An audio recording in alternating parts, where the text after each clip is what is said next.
Welcome everyone to our first launch here at Lunar Outpost. We're here with the whole team at Kennedy Space Center with less than 1 hour to launch. We will be sending our first ever Explorer-class rover, the Mobile Autonomous Prospecting Platform, MAP, to the Lunar South Pole. My name's Kayla Frang. I'm a MAP thermal lead and a power thermal officer on mission control for the Lunar Voyage One mission. And I'm Joe Kenrick, head of one of our international offices, Lunar Outpost Oceania, based out of Australia, and ConOps officer for Lunar Voyage One. We're so excited to bring you the live stream today of this historic mission of firsts. This is not only Lunar Outpost's first mission of many to the moon, but we will also be accomplishing a lot of firsts for humanity. With MAP on the surface, we will be the first commercial rover on the lunar surface, as well as the first rover at the Lunar South Pole. We'll also be collecting and selling the first sample of space resources to NASA and testing the first 4G LTE network on another planetary body. Wow, it's just so amazing getting to be part of this team working on such, new space technology. I want to just share a little bit about what MAP is going to be doing up there on the lunar surface. MAP, our rover, will operate on the lunar surface for a total of 1 lunar day. That is about 14 Earth days, collecting payload data, driving around the lunar surface, gathering valuable information about surface operations at the South Pole specifically in that very harsh environment for lunar missions in the future, both crewed and uncrewed. So we have our whole team here at Lunar Outpost, the Lunar Outpost community, payload partners, and everyone that's been involved in this mission from the beginning here at the Kennedy Space Center. We're getting ready for launch. The excitement and energy is really building, so we're going to cut down to reception to hear from Lunar Outpost CEO Justin Cyrus in just a few moments, and then we'll be back later with more information about the mission and the payloads on board MAP. Good evening, everyone. Welcome to the Lunar Outpost Lunar Voyage One launch party. Very excited to have you all here with us tonight. My name is Jennifer Larson, and I lead marketing and communications here at Lunar Outpost. We are here tonight to witness, in about an hour, a historic moment for Lunar Outpost, our first Lunar Voyage One. And show of hands, how many of you have never seen a rocket launch before? Fantastic! So we have an incredible evening ahead tonight. We have a couple speakers this evening, and I want to kick it off first with some words from our founder and CEO, Mr. Justin Cyrus.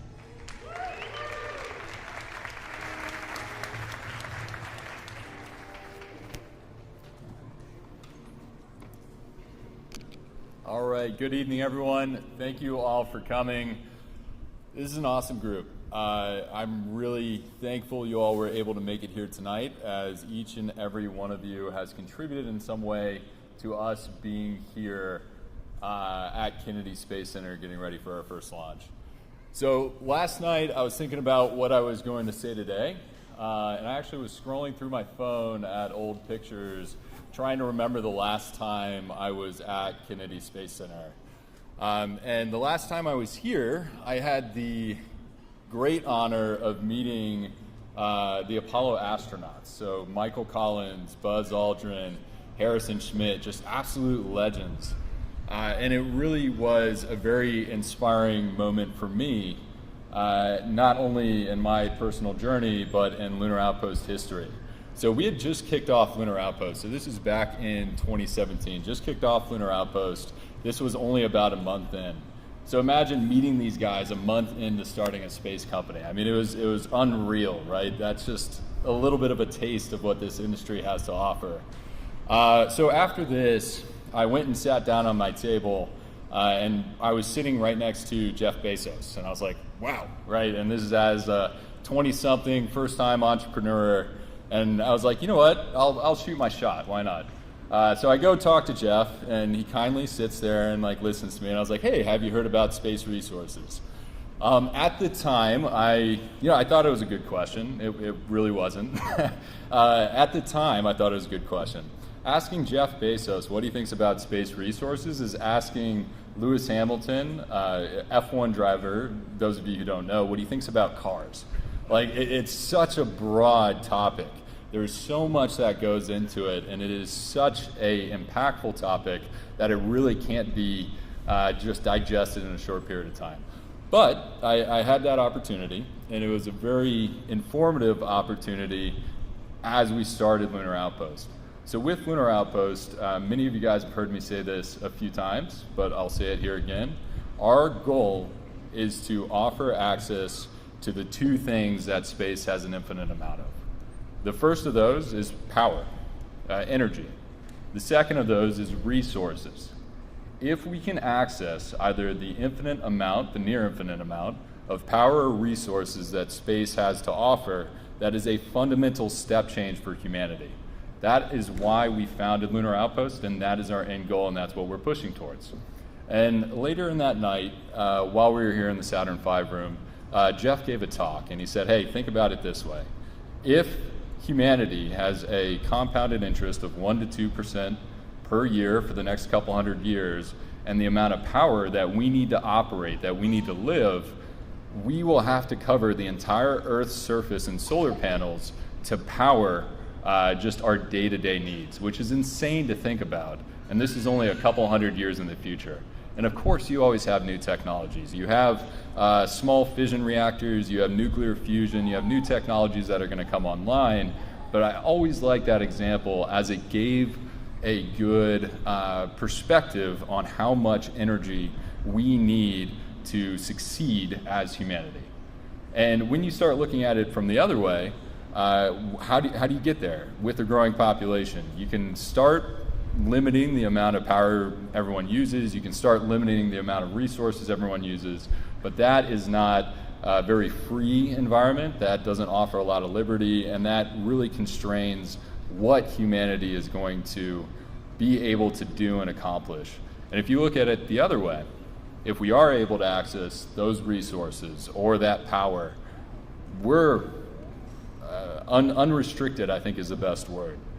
You can expand into the stars, you can expand into the solar systems, and get to the point where there are trillions of humans living amongst the stars, which would be a much brighter future than a future world in which we had to severely restrict how much energy or resources each of us use. So I always love that example, and that happened the last time I was in this room, so I wanted to share that with you guys.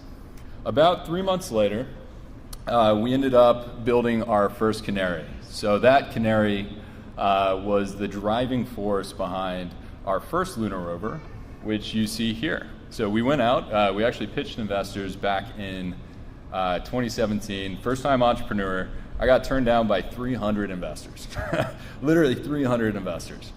But it taught me a heck of a lot. It told me investors want three things. One, they want to make money, which makes sense, right? They're investing their money, they want to see a return. Two, they want to have a positive impact. And three, they want to work with an amazing team. And I am very honored and proud that Lunar Outpost has all three of those today. My team is truly the best in the world. There is zero doubts in my mind about my team and what they can accomplish. We make money, and I know we can make money because we actually make money on this first rover, which good job, guys, well done. That's not an easy thing to do. And then the third, and this is, in my opinion, the most important, we have an impact. And the impact isn't small. We started with the canary because we could make money, but we can also help mitigate the amount of methane that got dumped into the atmosphere, which I think is a good thing to do, which our team thinks is a good thing to do. We help mitigate the amount of methane that got dumped into the atmosphere. That was a good, positive first step. But that pales in comparison to what we are going to be able to do with MAP, and that pales in comparison to what we can do in space. If we do our jobs right, we have the chance, we have the opportunity to be one of the most impactful organizations on Earth over the course of the next 100 years. This is an exciting moment. This is a very exciting moment. I'm not celebrating. You don't see me up here, hooping and hollering because we haven't landed on the moon yet. We haven't driven on the moon yet. But that does not bring down the magnitude of getting to this moment. all of you here have contributed to Lunar Outpost being in a position where we not only have one rover going to the moon, not 2 rovers going to the moon, not 3, we have 6 missions going to the lunar surface. That is insane. You guys heard me say this at the company party. That is insane. The fact that we can go from 5 years ago, a couple people in a garage, to where we're at today, which is 6 missions going to the lunar surface, every single one of them making money, having a positive impact, and laying the groundwork for us to develop and sustain large-scale infrastructure, large-scale human presence, and access large amounts of resources from space. That is a very amazing accomplishment, and all of you in this room, thank you for helping us get to this point. So a round of applause for yourselves.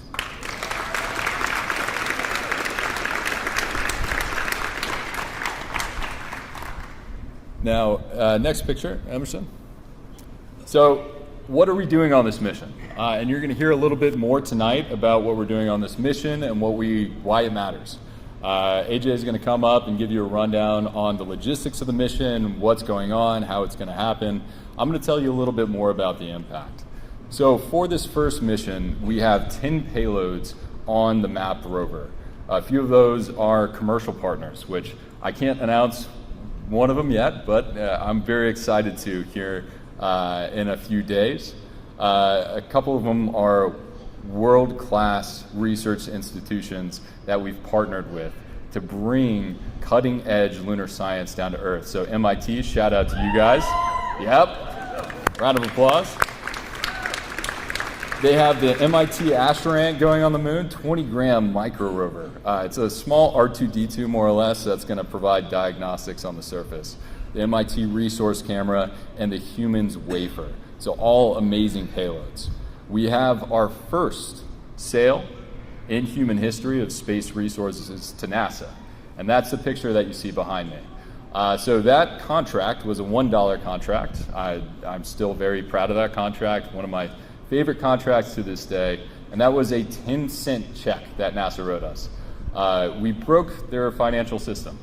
They could not actually write us a check for $1, so it broke their financial system. I'm pretty sure I cost you a lot more money, so you could write me that check. Thank you, NASA, much appreciated. But it really is a very impactful contract, so I don't want to undersell it. It sets the stage. It lays the groundwork for our company and companies like ours to go out into space, collect resources, and own those resources. And while that sounds like a very simple thing, while that sounds like something that might be obvious, until you have that legal and procedural framework in place, you can't actually legally do that. So we're setting the stage with NASA for generations to come that a commercial company can utilize resources from space, which we're really excited about. Moving to our Mission Control Center. So we have a representative from Castrol here tonight. They're providing a lot of the lubricants on board our MAP mission. So these are very extreme environments, as many of you know. Castrol is also supporting our Mission Control Center, which we're really thankful for and excited about. If you guys haven't seen that Mission Control Center, it is awesome. Make sure you watch the landing live stream coming up here in a few days. It looks like you're on an alien spaceship. It's not just a white room with TVs. I promise it is much, it's worth looking into. And our team put that together in about a month and a half, which blows my mind. And then moving over to some of the non-traditional space partners. One I am going to announce tonight that we're very excited about is Juventus. For those of you who are soccer fans, Juventus is one of the largest soccer clubs on Earth. Juventus and Adidas are going to have a Lunar Outpost line of gear. It looks sick. I highly recommend it. Honestly, it's awesome. And Juventus is going to be the first soccer club ever on the moon, ever on another planetary body. And why that's even more fun is when aliens come and visit us on the moon, they're going to look at it and be like, all right, football? Yeah, of course, I know football. But when they come to play a team here on Earth, that's where they're going to be going. They're going to be going to Turin, Italy. So that is a pretty awesome partner for us to have. We're thankful for that partnership as well. And then the last payload I unfortunately cannot speak about tonight, but I will be speaking about in 2 days from now. And that is in line with everything else we have on this rover. So we have stereo cameras, thermal cameras, IMUs, wheel odometry, everything you would need to go and understand the lunar surface, which is going to allow us to expand to larger, more capable rovers, mobility systems, and that's what's going to allow us to start scaling our presence on other planetary bodies. So thank you guys for coming tonight. I really do appreciate each and every one of you, not only for being here, but your support along the way. So thank you all, and I hope you enjoy the launch.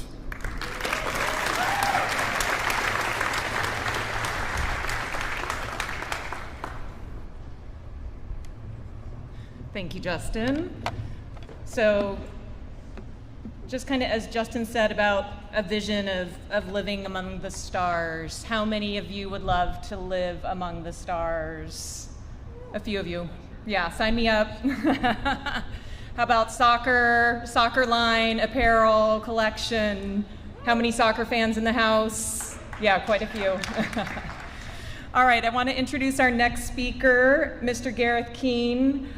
He is Lunar Outpost's first investor. So he has been around through quite a bit, and also a partner at In-Q-Tel. So welcome, Gareth.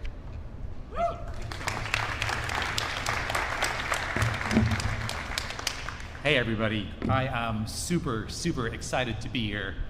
When they asked me to say a few words, they told me I had 5 minutes. That was really concerning because Mike Moreno, who's in the audience somewhere, I met him at Stanford on Monday at an event. And I literally talked for 20 minutes about Lunar Outpost, so I could talk about these guys all night. But we do have a rocket on a pad out there with the Lunar Outpost payload, so my time will be curtailed, which is merciful for all of you guys. Quick background on me. As Jen pointed out, I am a partner at In-Q-Tel. That's pretty recent. In-Q-Tel is not an investor in Lunar Outpost. I'm kind of obligated to say that. But in a prior life, I was an investor at a fund called Promus Ventures, and we wrote a check into the seed round for Lunar. So I've been working with Justin and the team for close to 4 years. And it's just exciting to finally be at the point where LV1 is going to launch, because as you guys all know, that date has slipped and slipped and slipped and slipped. I think the very first conversation I had with Justin, he told me very confidently there would be something on the moon in late 2022. So we're finally there, we're going, which is exciting. When I was asked to talk, I kind of thought back and figured out where to start. And I'm an engineer by training, so I think I'll start with first principles. And one thing you should all realize is that it's really hard to build a company. Building a startup is one of the most difficult things in the world. And that's when you're doing any startup. And what Justin and the team have chosen to work on is a really hard startup. Doing stuff that involves atoms, doing stuff that involves going to space, that's all super hard. You heard John F. Kennedy a couple of minutes ago in that video that we saw. They're doing hard things because they are hard. That's the way to think about it. It's really just inspiring as an investor to work with a team that is this focused on solving really difficult problems. So again, very privileged to be part of the story. Every early stage investor has a metric or a rubric or a way that we make investment decisions.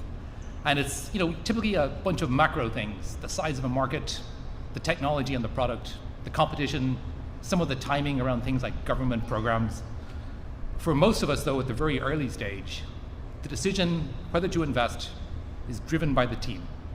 And we can always say no. Every single investment that I think any of us make as early stage investors, and there's a number of other Lunar investors here tonight and other investors as well, we can always say no to a deal. There's always a reason to say no, often multiple reasons to say no. And the thing that often gets you over those reasons to say no is the quality and the enthusiasm and the excitement about working with that team that you're investing in. And for me, I think the team has been really the key thing behind Lunar Outpost growth. When I met the team, they probably had 20 full-time people. I know you guys are north of 100, 110 now, like it's scaling like crazy. So it's just, I think, testament to the team and the spirit and the enthusiasm that Justin and the others, Forrest, AJ, Julian, you guys have built an incredible organization, And I look at everybody else in this room who's come here tonight to be part of this and to support them. You heard again, the astronauts talk in the film we just saw. 3 of them went to the moon, but they stood on the shoulders of hundreds of thousands, potentially millions of people who sort of helped to get them there. And you guys, all of us here tonight, we're all part of this story. We should all feel good about this payload going to the moon tonight.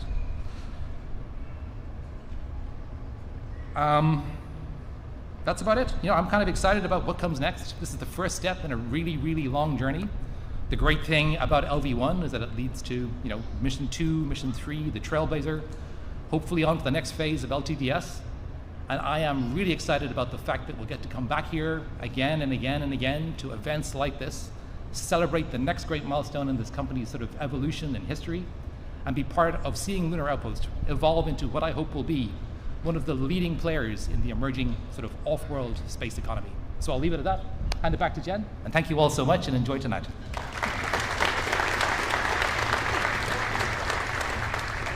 Thank you, Gareth. I can't quite imagine what he's seen spending 4 years working with the Lunar Outpost team. I've been here for about 8 months now, and the amount of work that goes into everything these teams do is pretty unbelievable. It's really a fascinating place to work. So next speaker we have is AJ Gemmer. He is our Chief Technology Officer and a co-founder, and he's going to share a little bit about what we are about to see as we walk out onto the South Lawn later this evening.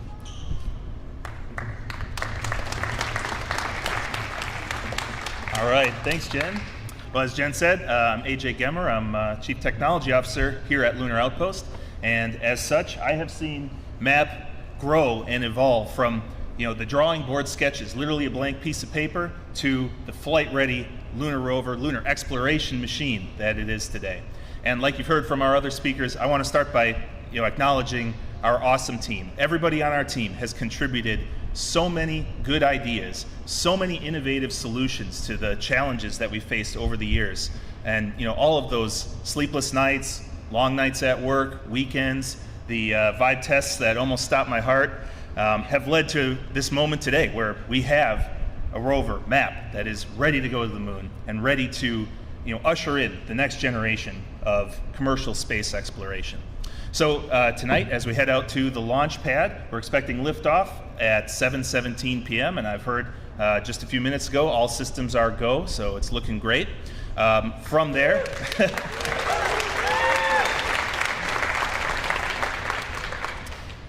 From there, only a few minutes after takeoff, we will get our first confirmation that MAP is alive and well. And throughout the night, we'll be monitoring those telemetry downlinks, keeping an eye on the rover's thermal condition, its electrical state, and making sure that MAP is warm, happy, and healthy inside of its thermal garage aboard the IM-2 lander. Once we get to the lunar surface, Athena's going to set us down gently and deploy us onto a nice smooth area, and then MAP is going to drive out of that garage, and when it does so, it'll be the first American rover, the first commercial rover to the lunar South Pole. So setting, yeah.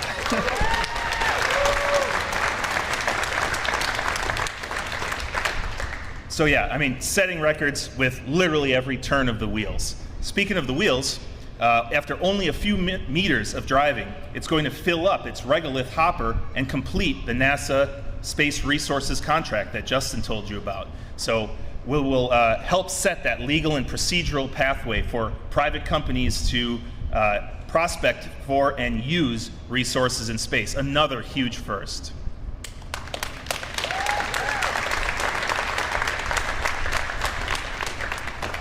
Of course, from there, we'll be demonstrating and testing out the Nokia LTE communication system, effectively making the first phone call on the surface of the moon.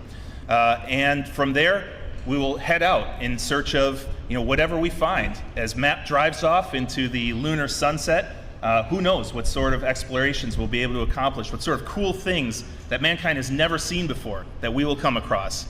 And so I want to close again with a thanks to this team. I'm really glad and proud that you get to be here for this launch, and looking forward to running an awesome mission with you all. Thank you.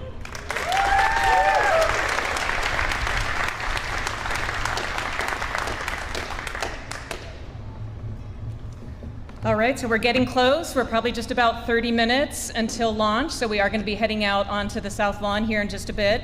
I'd like to pull Justin Cyrus back up onto the stage. He's going to wrap up with a few words and also do a toast. And then I'll finish up with some instructions for the rest of the evening. So, Justin.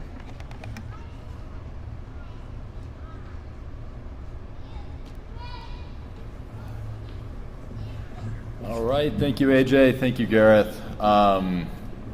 So first, I kind of said it when I left the stage the first time, but I do think it's important to recognize what our engineers, our operators, our business development folk at Lunar Outpost have done. So please stand up. Lunar Outpost people, sorry. There we go. Let's give them a round of applause. Very well done.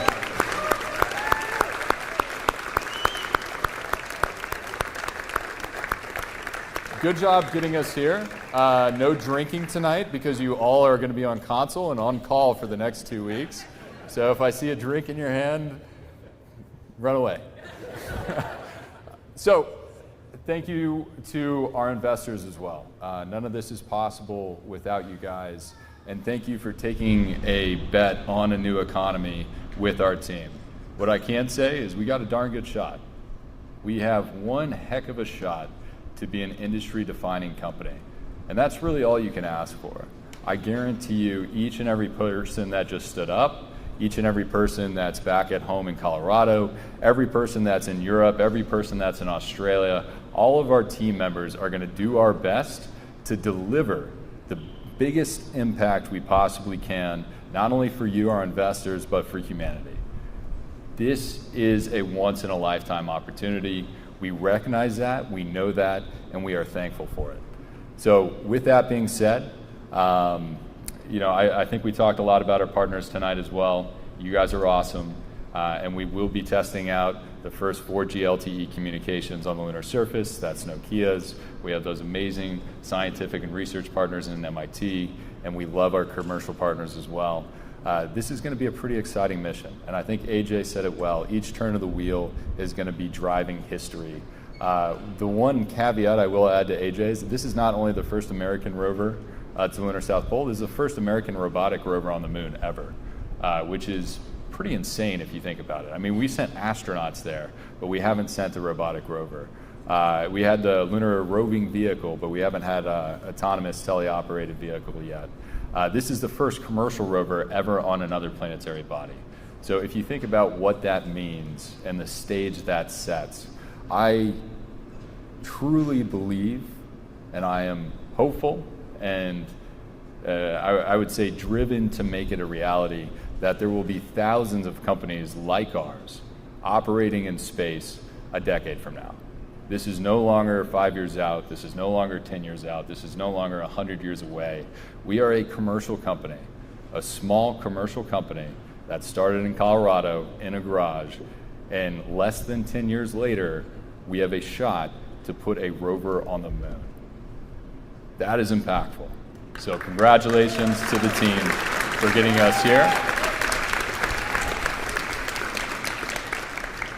We got a long way to go. So like I said, Lunar Outpost folks, no drinking. We will be on console Team Golden Eagle right after launch, so please keep an eye out for that. And we'll be heading to the South Lawn. So Jen, is there anything else on the agenda? Logistics a little bit. Awesome. I'll pass logistics over to her. Let's get after it.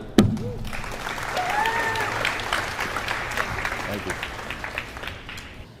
And we're back. Some really inspiring words from Justin and the co-founders of Lunar Outpost. They really outlined the vision that they had when they set out, and that's all culminating in this launch today. We will be accomplishing so much, and it's just so amazing to see the team here, the excitement, and what it means behind all the hard work that they've put into this rover and our rovers to come over the next past several years. And just as a testament to them, the team actually engraved everyone's signatures on a plate inside of MAP to give tribute to the team and all those that have put in all those long hours to get us to this point. So it's a really exciting moment for the company. And Lunar Voyage One launching here in about 30 minutes, will be the first fully commercial rover to drive on the moon, which means we have a really exciting opportunity to bring unprecedented access and mobility to our current and future payload partners. Wow. The commercial nature of this mission is also really exciting for the development of the space industry, because it means we're opening up more opportunities, not just to government, but to public and private space sectors and companies to access the moon. And it really marks a new era of spaceflight. So let's take a closer look at some of the commercial payloads on board the MAP rover. Kayla?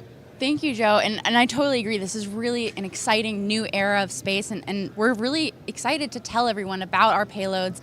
Our primary payload provider on the LV-1 mission is Nokia. Our MAP rover will be a key component in demonstrating their lunar surface communication system, which, in collaboration with Lunar Outpost, Intuitive Machines, and NASA, will establish the first cellular network on the moon. Shortly after landing, Lunar Outpost and our mission partners will begin transmitting the first images, data, and discoveries from the moon's surface over that network using a device module that's integrated into the actual MAP rover. This information will continue to be shared, logged, and captured across the whole mission, providing key insights into our mobility, our resource collection, and the potential for future sustained human presence on the moon. Incredible. Let's hear a little bit now about how Nokia's antennas integrate into our full mission plan.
Awesome video there by Nokia, kind of illustrating some of the early stages of the mission. They've been a really great partner for us so far on this mission.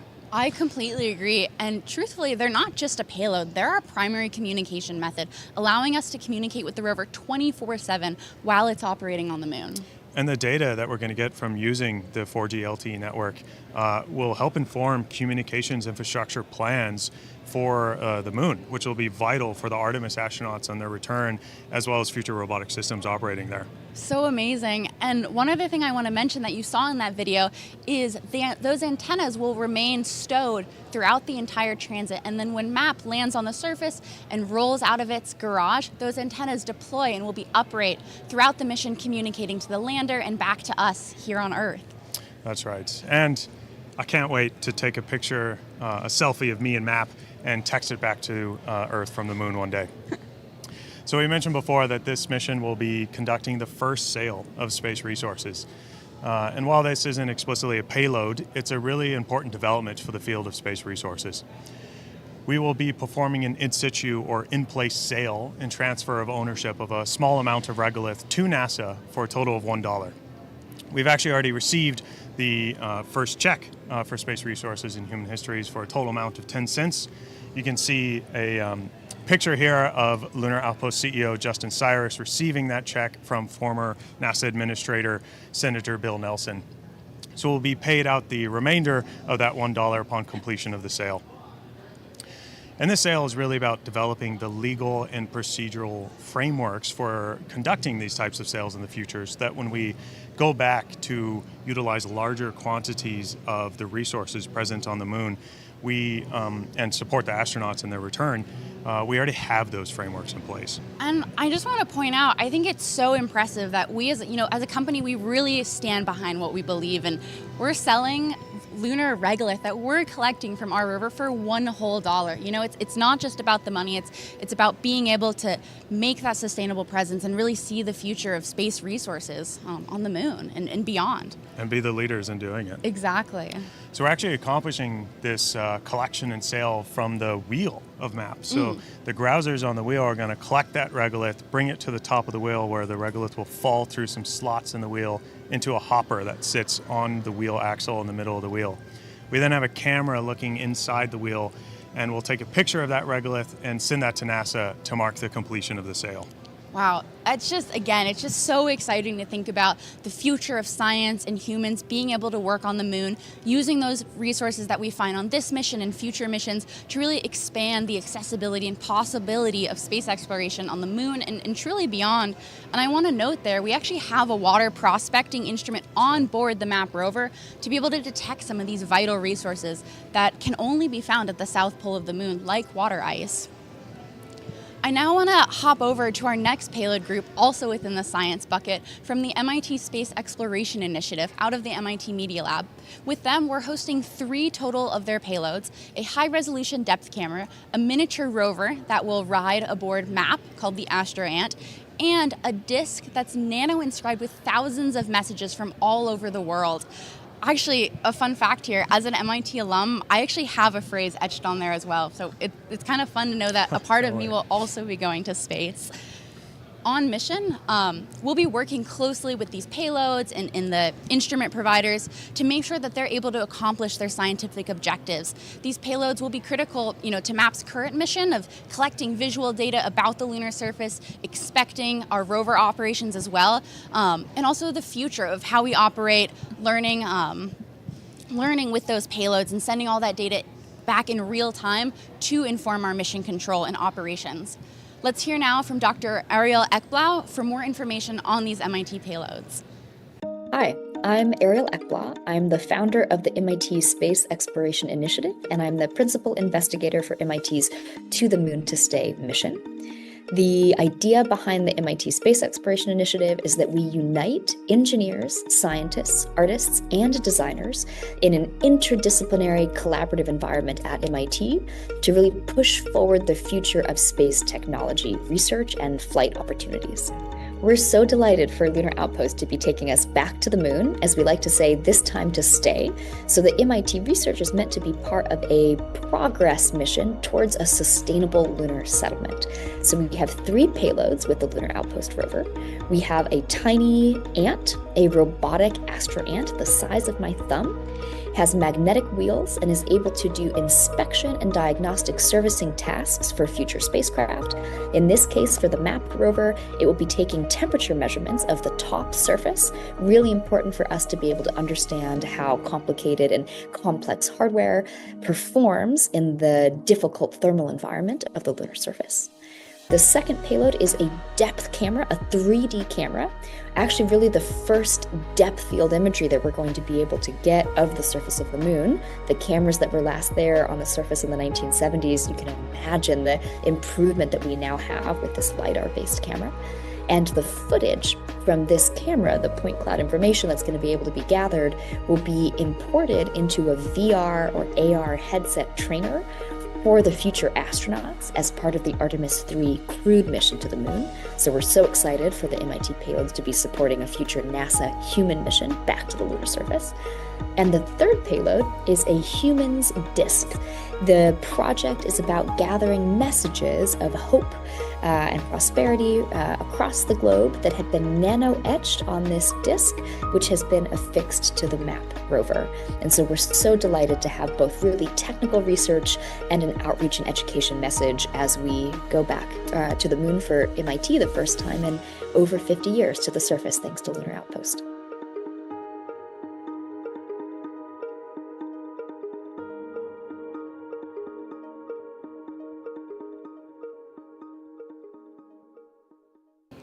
It's so great to see all the groundbreaking work that MIT is doing. It really is, and it's also just amazing to see that our commercial rover is also capable of contributing to our lunar science goals. And I really loved her point about here to stay. That's right. Exactly how we feel at Lunar Outpost, about enabling our sustainable presence in space by providing that leading mobility solution for our payloads on this mission and future missions. That's exactly right. It's great to see alignment with our partners on that one. And I have to say, I think that Astro Ant may be one of my favorite payloads. I can't wait to see it driving on top of MAP on the lunar surface. And I can't wait to see swarms of those Astro Ants in future space missions, getting data about their host system, whether it be habitats or spacecraft or other rovers. So as we mentioned, this is a mission of firsts. And a perhaps really unique thing about this mission is this is the first intergalactic treasure hunt in human history. We have a payload of a cryptocurrency treasure chest on board MAP put together by our partners at Lunar Crush. So there's a private key embedded on a metal plate on the back of MAP, sort of like a hidden mini license plate. Whoa. And the finder of that key gets access to the chest full of cryptocurrency and NFTs. So maybe one day you can go up there and get that treasure for yourself. So let's hear more about this exciting treasure hunt from our partners at Lunar Crush. Wow. I am Joe Bizzani. I'm the CEO and co-founder of Lunar Crush. We are a social intelligence company. So what we actually do is we aggregate all the world's social media data, and we look at trends for topics like Bitcoin, and we try and help people kind of understand how social media impacts markets. As a avid follower of all things outer space, so I went back to the team at Lunar Crush here, and came up with this idea around basically doing a treasure hunt. We have 2 Bitcoin and a bunch of other cryptocurrencies and NFTs worth over $240,000. And that has been put onto the Lunar Outpost MAP rover. And we put it on there. It's almost like a little license plate. And the way that cryptocurrencies work, it's almost like if you can imagine like a bank account number on the rover, right? But in cryptocurrency terms, that's called a private key. When we put that private key on the rover, we didn't look at it. We live streamed the whole thing so that we have no idea what that key is, and then we sent a bunch of cryptocurrency and Bitcoin to it. And that thing is going to sit at the South Pole of the moon once you guys get it up there. We're trying to inspire the next generation who are interested in physics, interested in, blockchain technology and crypto to say, hey, at one point, will Bitcoin be worth enough to where it actually makes financial sense to go and grab this treasure hunt? And so, I actually think, sure, it could be an astronaut, like someone could send a little drone, a little robot up there, right? With just this like exact screwdriver to like unscrew the 2 like screws that are on there. And then potentially, they don't even need to get back if it has a camera. They can just like turn it around and then they have the picture there. So wherever that final resting point comes for the MAP rover, someone's going to have to do the math on like, okay, where's the next lander going? Can I get there? How much do I need? There's just like a lot that needs to be done. And, if Bitcoin's a couple $1 million a coin here in the next year or so, or a couple years, your budget to go get that thing, I bet some insurance company will cover you for it.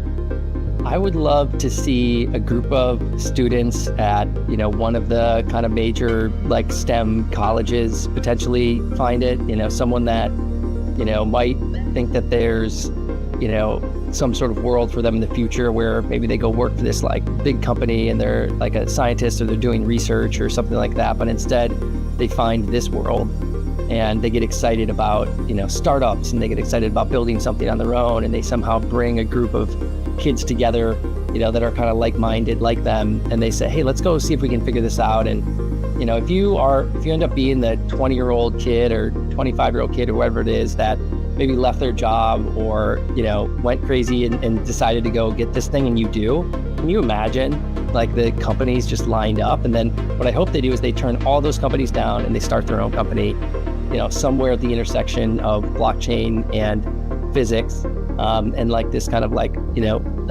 cislunar economy that's kind of being created, and they do something that I would have never thought could even have existed when I was a kid.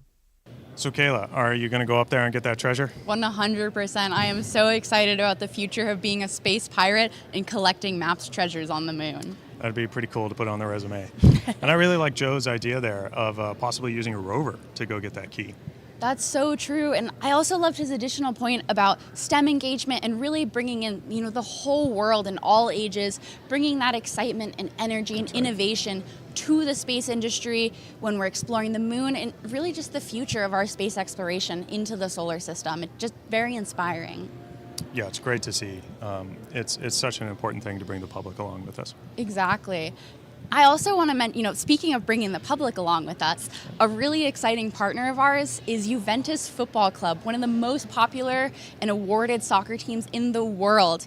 Them, with Adidas, a global leader in sporting goods, are set to make the history as the first professional sports teams to join forces in exploration on the moon. This just really highlights at how many people around the world are interested in going back to the moon and what we can discover in all of space. And I love to see that community outreach and that excitement all over the world. Yeah, it's a great message that, anyone can be a part of space. You don't just have Exactly. to be a space company. Yeah. So we've got about 20 or so minutes left to launch here. And I've been meaning to ask, I know we recently won our 4th exploration class rover. Can you share with everybody a little bit about that? Yeah, this is one that's pretty near and dear to my heart. They all are, but our Australian office as co-lead of the ELO2 consortium has been selected to design, build, and operate Australia's first lunar rover, Wow. dubbed Rover. So this mission will also be going to the lunar South Pole later this decade, and it'll be equipped with a volatiles sensor provided by NASA to look for, again, resources that may be present there. So it's a prospecting mission that's really exciting. Wow. And did you say that this is the very first mission for Australia as a spacefaring nation to the moon? It is. It's such a privilege to represent Australia on a mission of this magnitude and really work with such great partners in the ELO2 consortium, the Australian Space Agency, and NASA. So we actually have a video to show more about the Rover mission. Awesome.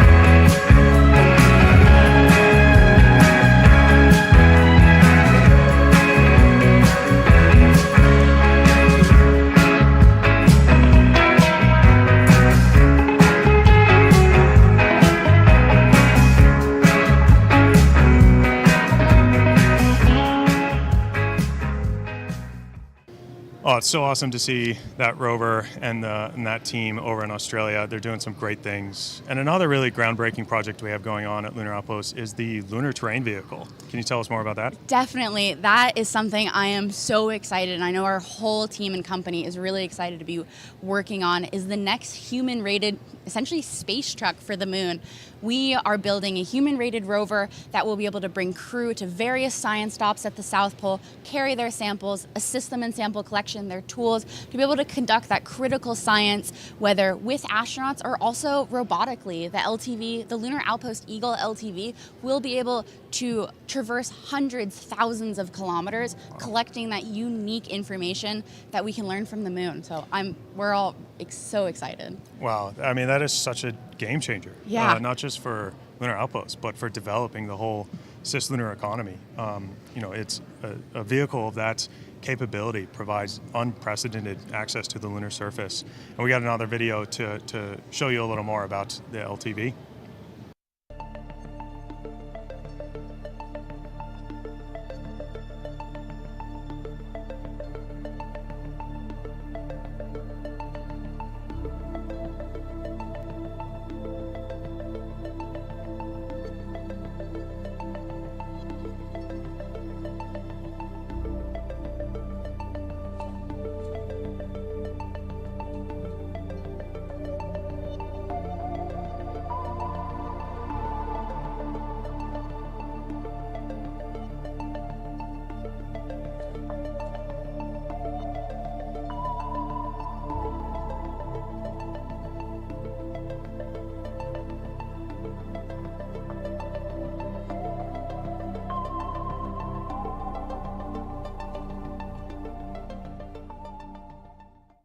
So we're 15 minutes from launch now. You can really feel the energy here behind us in the room and also outside of the building as people are getting ready for the launch. I heard earlier today that we have over 3,000 people coming to Kennedy Space Center to watch the launch live. It's just so amazing to see our whole team and our entire support network, all of that hard work coming together for this momentous launch today. It's just so special, and it really doesn't stop here. You know, we're going to continue to bring mobility to the lunar surface for our payloads, and you know, we actually have another launch coming up later this year, so it's just, we're going to the moon. It's just the beginning. It's just the beginning, and I want to thank everyone now for sticking with us to learn more about our amazing payloads aboard the first MAP rover with the LV-1 mission. We'll now be switching over to the NASA live stream for the Intuitive Machines launch, and check in with us afterwards as we wrap things up. So good luck out there, MAP. Good luck. Now, in addition to finishing LOX loading on the second stage in about 30 seconds, we'll have another major event at T-minus 60 seconds, and that's Falcon 9 computers going in startup. The autonomous first and second stage internal flight computers will take over the countdown. Inside of T-minus 2 seconds, we'll light the Merlin 1D engines for liftoff. And right now, though, coming up on T-minus 2 minutes, the Intuitive Machines payload continues to be healthy, and the Falcon 9 team is tracking no issues on the rocket. Currently, the weather is green and the range is ready to support a T0 at 7:17 p.m. Stage Eastern 2, Time. LOX load complete. Okay, we've heard the call out just inside T-minus 2 minutes. LOX load on second stage complete. You can probably also hear the background enthusiasm. Everybody is getting ready for a launch to the moon. Next major event coming up right now. Ground gas closeout. Ground gas closeout. That means that strong back alongside the Falcon 9. We're draining any propellant from the ground lines. We're venting gas overboard. That'll also create what's typically a large white plume that comes off of the strong back. The cold, gaseous oxygen we're venting off of the strong back mixes with that warm Florida air, and you get a large white cloud, and you can see it streaming away. Waiting for the call out for startup of the flight Falcon 9 is in startup. You see and hear it. We're in startup. Everything looks good. We're going to get the LD go for launch. And with that, let's pause for a minute and listen to that go. LD, go for launch. Right on time. Always love to hear that call out.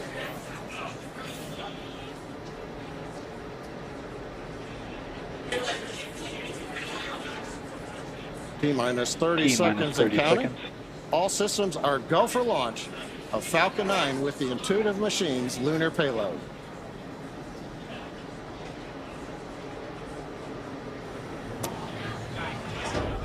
T-minus 15. T-minus 10. 9, 8, 7, 6, 5, 4, 3, 2, 1.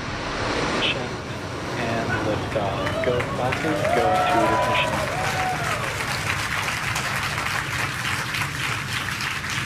Vehicle is pitching down range.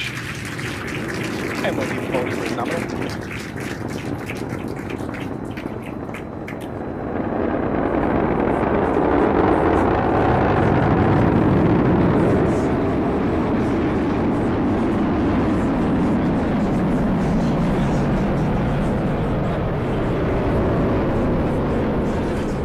Falcon 9, carrying IM-2's lunar lander Athena, has successfully lifted off at pad 39A. We're heading to the moon. We heard the call out of the pitch kick. That's a small tilt of the vehicle. We're still going pretty much straight up, but now we're also slowly heading horizontal.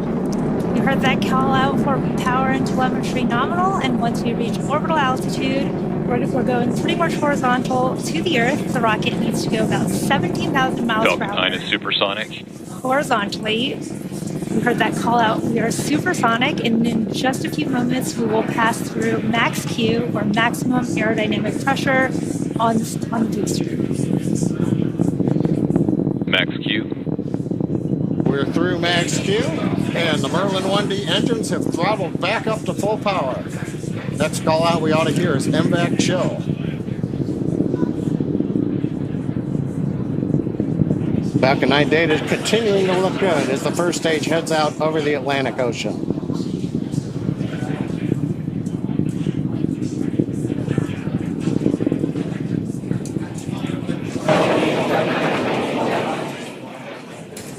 Trajectory looking good on Falcon 9. Now we're going to have a few events coming up in quick succession. We're going to start with MECO, main engine cutoff. That's the point during the flight where we shut down the 9 Merlin 1D engines on the first stage. Then we'll go into stage separation, and then SES-1, which is the second stage engine start number 1. And shortly after MECO, stage 1 and 2 will separate from each other, with the first stage booster beginning its trip back down to Earth, while the second stage engine starts for the first time, known as SES-1, where the single Merlin vacuum engine on board the second stage will light up. This is happening in just a few seconds.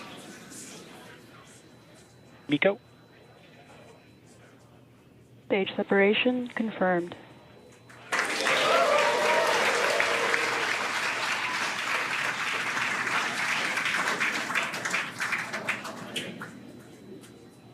And vac ignition.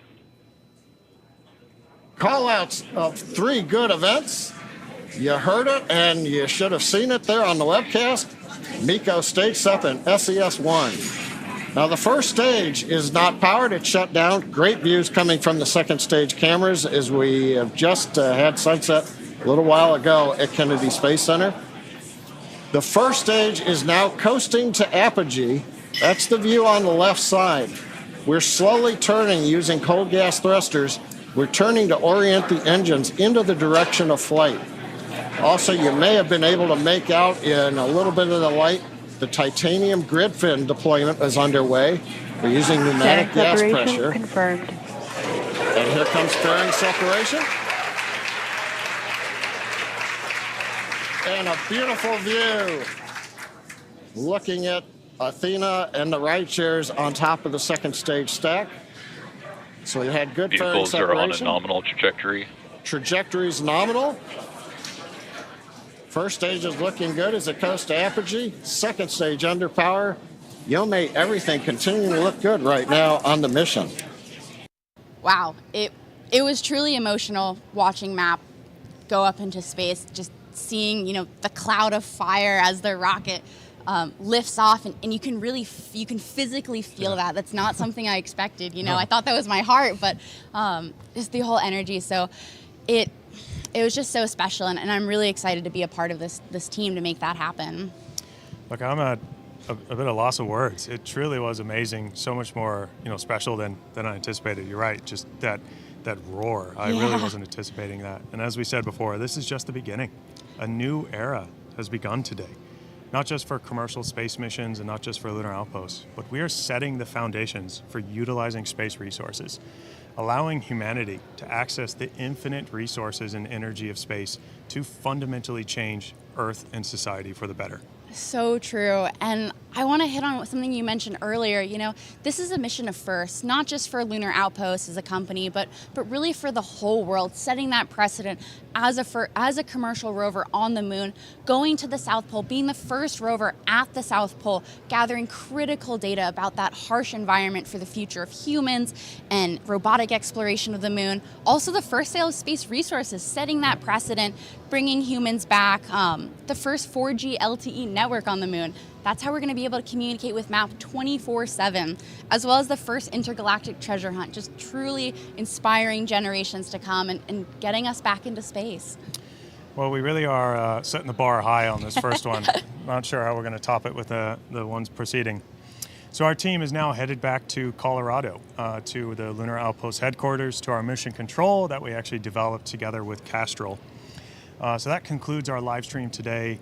Be sure to follow along as MAP makes its way over to the moon and deploys on the lunar surface and through a surface operation. So be sure to follow Lunar Outpost social media and our website to keep up to date with its progress and some of the images. Thank you all for tuning into the live stream. Stay tuned and have a good night. Thank you, everyone. As I said, good luck out there, MAP.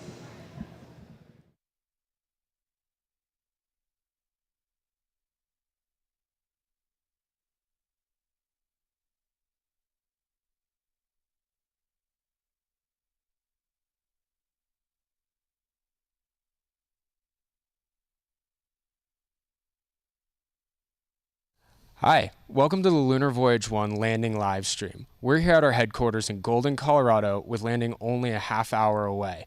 The landing will be MAP, or the Mobile Autonomous Prospecting Platform, landing on the lunar South Pole.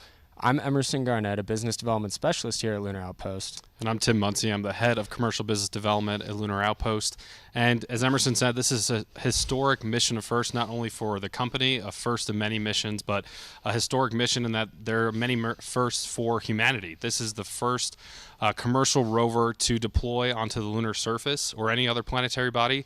It's the first rover in history to deploy and explore the South Pole of the moon. We're also executing the first sale of space resources in history as well, and with Nokia and our partners really testing and deploying the first 4G LTE network onto the moon as well, you know, making that first cell phone call from the moon to the Earth. Absolutely, looking forward to it. And this first mission will be lasting 14 Earth days, or 1 lunar day. And during that time, MAP will be traversing the lunar South Pole, looking for volatiles, as well as deploying a number of commercial payloads we have on board. And we're here at Mission Control and our headquarters in Colorado. Our team is monitoring MAP's vitals, making sure it's healthy, and really preparing for deployment onto the lunar surface. Yeah, very exciting. And in case you missed launch, we put together a small recap video showing some of the emotions our team felt watching MAP going into space on its journey to the moon, as well as receiving that first health ping showing that it was alive and healthy.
That was, yeah. I love the reaction.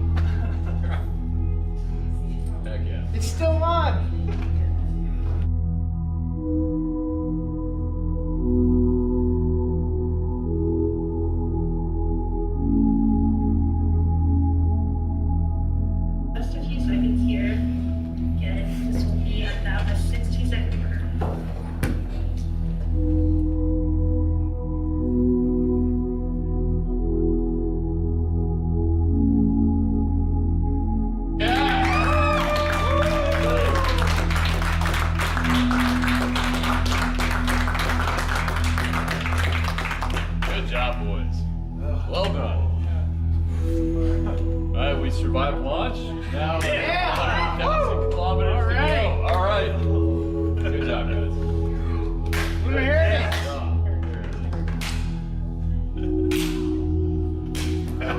My hand's gonna be so sore. All right, let's.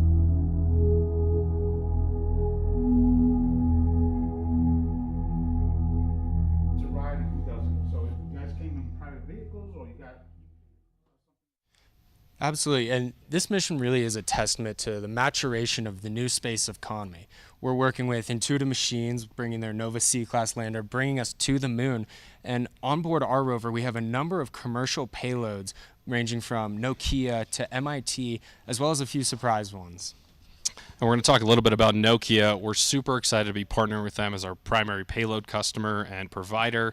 We're going to be working with Nokia and Intuitive Machines to deploy the first 4G LTE network on the moon, really creating the basis for future communications infrastructure for future missions on the moon, both robotic and for astronauts. And in this mission, we're going to be using Nokia's network to transmit the first data, the first images, the first discoveries from our lunar exploration. It's a really exciting time for what's going to be sent back to our mission control team and the audience that's watching this mission live.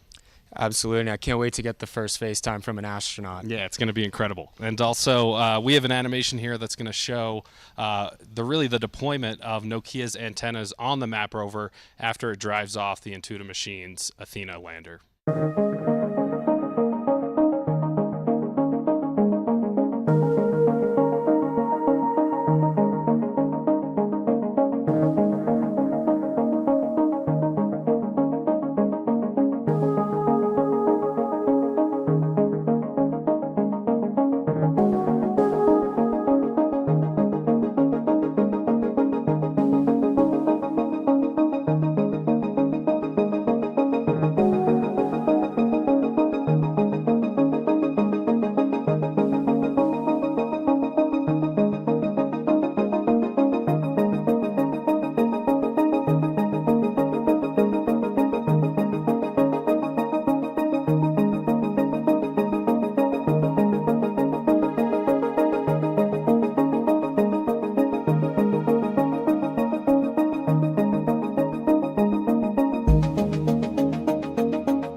Nokia has really been a great partner for the entirety of the mission so far. I agreed, and they're not just a payload provider that is using our systems. We're using their systems. They're our comms provider, really going to be enabling MAP and our mission control team to communicate and also pursue our mission objectives, make sure we're successful, and make sure our mission control team can communicate with the rover 24/7. And those antennas that you saw in the animation are going to be deployed for the entirety of the mission, making sure that communication is clear and comes through. Absolutely. And this first mission really is a proving ground for the technology that will enable large-scale infrastructure towards human permanence on other planetary bodies. Yeah, and as Tim mentioned earlier, this mission really represents the first collection and sale of space resources in human history. We're going to be making the sale to NASA of a handful of regolith. It's not an incredible amount, micrograms, not metric tons, but really it's setting the foundations for future space resources contract, laying the groundwork from a legal and procedural framework. I think that's a pretty unique groundwork in the world of law. So the way the rover will actually be collecting this regolith for storage is there's a small collection bin in the front right wheel of the rover, and as it traverses the lunar surface, that regolith gets deposited in it for later collection by NASA. So it's a really exciting time to be thinking about the future of science and human presence on the lunar surface, especially thinking about space resources, because we can leverage those resources to make space more accessible, really making things like propellant and supporting life support systems by extracting volatiles from the regolith. So it's just an exciting time to think about the future of what's going to be possible. Yeah, and to that end, we have 3 payloads on board from MIT. One of those being the resources camera on the belly of the rover, along with the Astro Ant, which is a small miniature rover that lives on the roof of our rover that, once deployed, will go back and forth on the roof collecting temperature readings, as well as the Human's Disk. And you want to talk about the Human's Disk a little bit? Yeah, the Human's Disk is really awesome. It's a project taking phrases and different, things of meaning from humans all over the globe in different countries, from different cultures, and sending that up to space as sort of a token of humanity's exploration initiative to space and to the moon. And I know MIT has led this effort, obviously, and we've actually have a couple of MIT alum that work here at Lunar Outpost that have etched phrases themselves into that disk as well. Yeah, very, very cool. And we'll be working really closely with the MIT team at their mission control to ensure that each of the objectives laid before them are accomplished while we're traversing the lunar surface, including that of the Astro Ant, getting the temperature readings to better understand how the thermal changes on the lunar surface affect our rover. And we've got a video of Dr. Ekbla from MIT explaining about these payloads, so we'll cut to them to talk a little bit more about what exactly they're going to be doing. Hi, I'm Ariel Ekbla. I'm the founder of the MIT Space Exploration Initiative, and I'm the principal investigator for MIT's To the Moon to Stay mission. The idea behind the MIT Space Exploration Initiative is that we unite engineers, scientists, artists, and designers in an interdisciplinary collaborative environment at MIT to really push forward the future of space technology, research, and flight opportunities. We're so delighted for Lunar Outpost to be taking us back to the moon, as we like to say, this time to stay. So the MIT research is meant to be part of a progress mission towards a sustainable lunar settlement.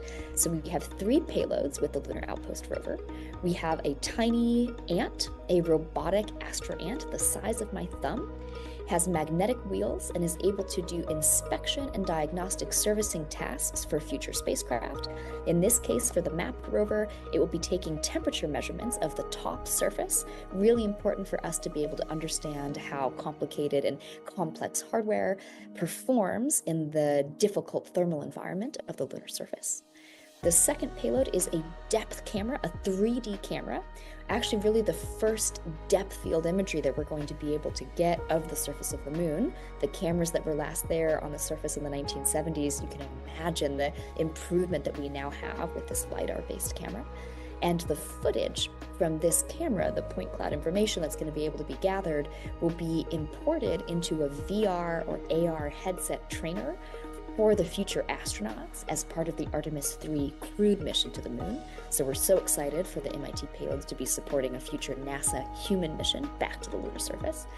And the third payload is a Human's Disk. The project is about gathering messages of hope and prosperity across the globe that have been nano-etched on this disk, which has been affixed to the MAP rover. And so we're so delighted to have both really technical research and an outreach and education message as we go back to the moon for MIT the first time in over 50 years to the surface, thanks to Lunar Outpost.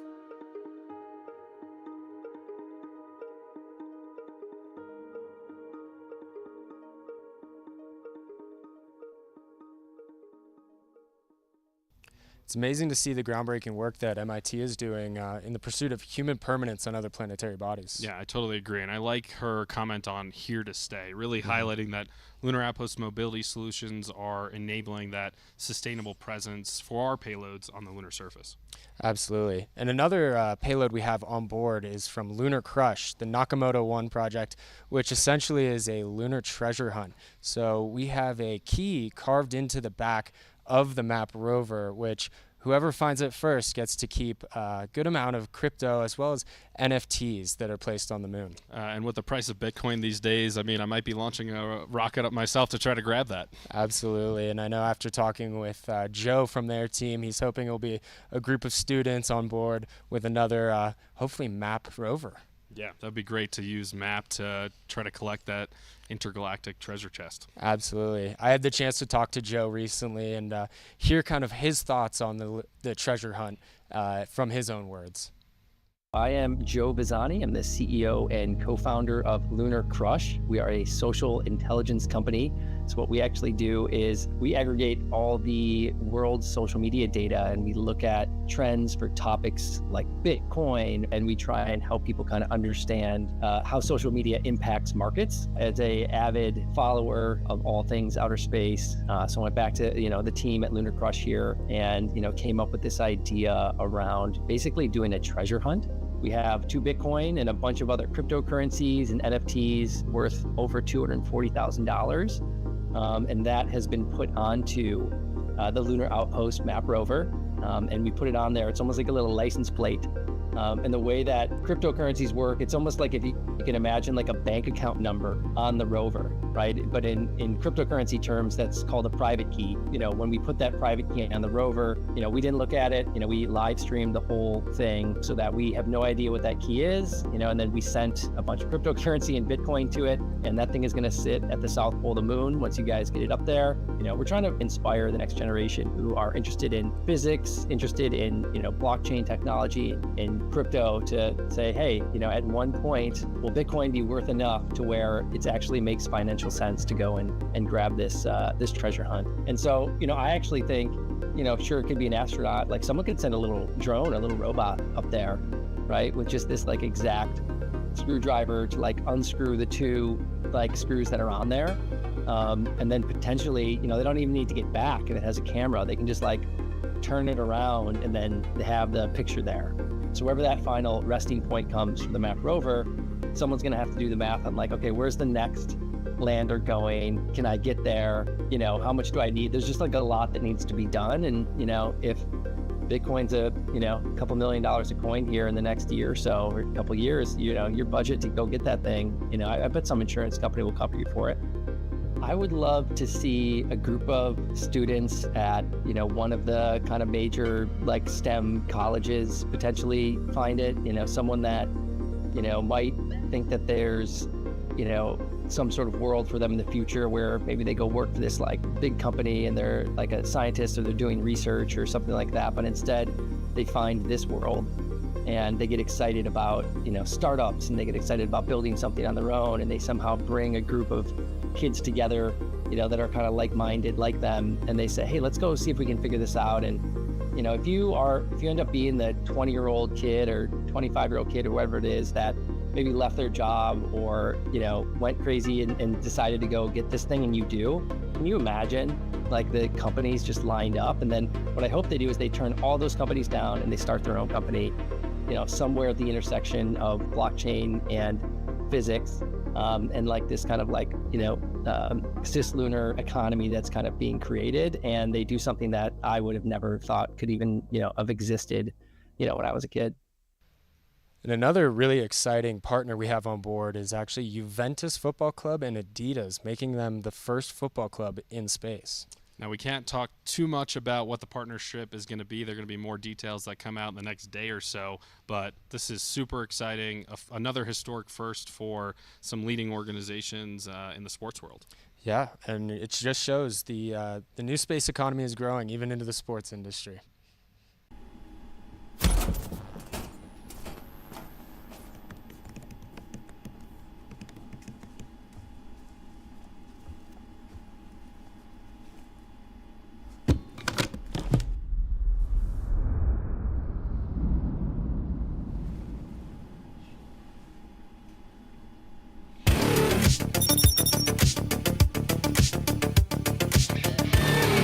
So we are only a few minutes out from the Nova C lander from Intuitive Machines touching down on the lunar surface. It's amazing to see the energy here, all the hard work everyone has put in at HQ, only mere meters from the moon. Yeah, this is a super exciting moment. the Athena lander is going to be touching down onto the lunar surface, and after it does, going through commissioning activities and really preparing for the deployment of the MAP rover. Absolutely. So thank you for being here with us. We're going to cut over to the NASA live stream. And figure out how fast did I get there in order to affirm that Athena's going in the right direction, making the right moves going forward. Another good thing about DPOS, we're getting good comm. So on your screen at home and you're looking at the viz, you're looking at, what is this, about 16 meters. That may be off, about 16 meters. We'll stand by for a call out to confirm maybe altitude as well as distance to the landing site. But if they're getting good DPOS, they have good comm. Again, we do expect, plan, and train for a loss of comm right around the pitch over time frame, and maybe also as well as we descend towards the lunar surface, making sure that our radios and antennas are in the right config. 490 seconds left in the burn. 490 seconds left in the burn. That's code for, we've been burning for about 4 minutes, Leah.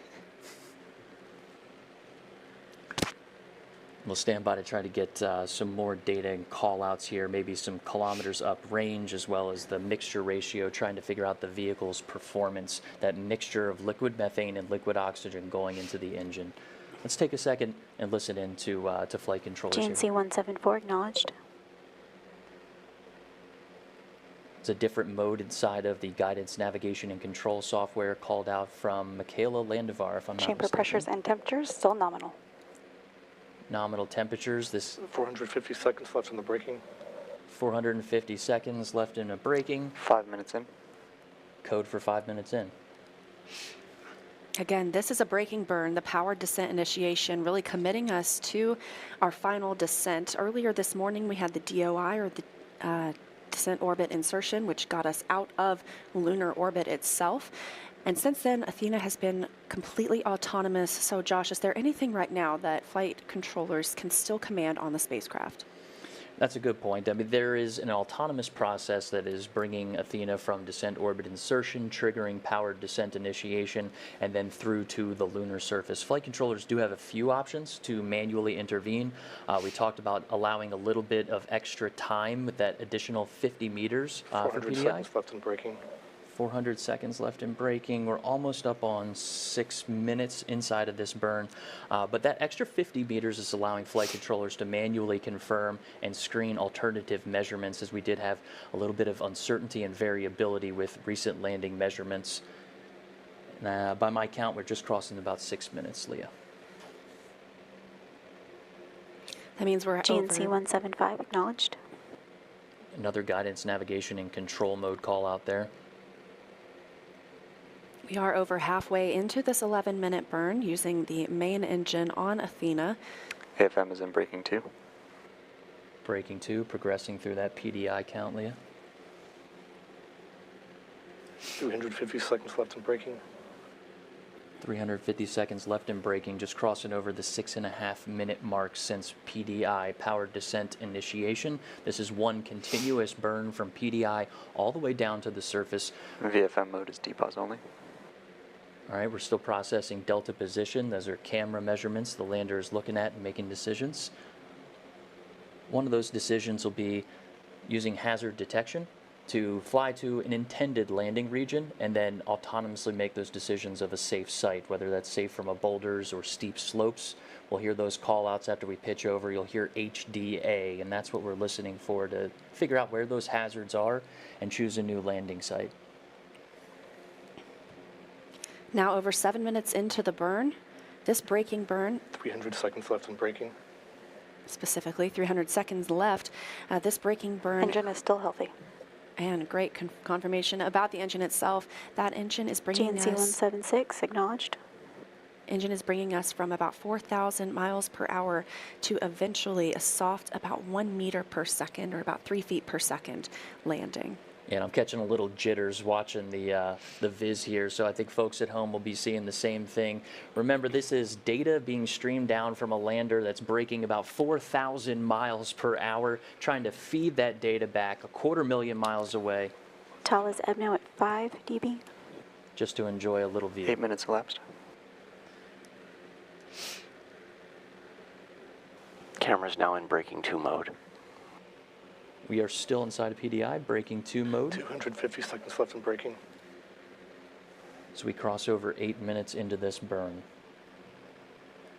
Again, about an 11-minute burn. We don't expect the engine to reach full 100% thrust. It's really a throttled approach. This engine is designed to continuously burn in throttle all the way from power descent initiation, which began 8 minutes and 30 seconds ago, through touchdown. This approach is very similar to what we saw for the Apollo descent modules as well. And it makes a lot of sense. If you go in at 100% and you need a little more, there's nothing left to give, right? We want to come in nominally around 90% and then have a little bit of room to play if we do need to increase the speed of which we're slowing down. You'll hear folks maybe call out the rate of acceleration, but in this case, for us, that's deceleration. 9 minutes elapsed. Crossing over 9 200 minutes. seconds left in braking. Yes, just a couple of minutes left in the braking burn, so another look forward to that rapid succession of events that'll come immediately after braking is complete. We will see pitch over begin. We'll be using those 4 RCS, or reaction control system thrusters, at the top of the spacecraft to reorient Athena before its a final approach, vertical descent, and terminal descent. And all of those after PDI, Leah, that you just called out, we're expecting those to happen rapidly. We can kind of sit back and let flight controllers really get into what's happening. We'll take a few chances in between to help. There's a LOS on one of the radio systems, again, expected as we get in towards our pitch over maneuver. Some jitters on the viz. Quasonics still showing good data. That's the second radio. So the first one, good data on Quasonics. the first one we heard a loss of GNC signal. 177 acknowledged. The second was a confirmation that the 10 minutes second in. radio, we still have signal. So it's good signal, good data, good viz, and we're watching the show here along with the folks at home.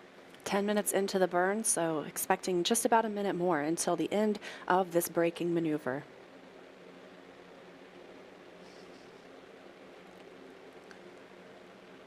We expect and plan for pitch over just about 2 kilometers away from the intended landing site. That gives Athena a little bit of time to pitch over and start looking forward using her navigation sensors to detect different hazards, as well as her altitude, to lower down to the lunar surface at approximately 1 meters per second if all goes towards plan. There's LOS as we approach our pitch over.